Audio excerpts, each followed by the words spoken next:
kohalik eestlane soovitas mulle Lõuna-Jersey's Netcosti minna ja jumal tänatud, sest et see valik oli seal küll täiesti super. Alustades nende sifkaletist kuni kala- ja lihatoodete, pelmeenide isegi kohukesteni välja, see oli nii palju erinevaid Ida- ja Põhja-Euroopa tooteid, oleks tahtnud neid kõiki tegelikult koju kaasa osta, aga ei saanud. Ja mis ma siis ostsin? Pretzel, kohvi, kartulitärklis, sest ma teengi selle.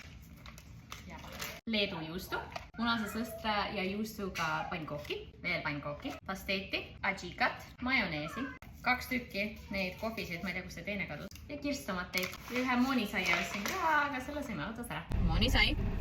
Check back. Just take back. What is it? Obviously bread.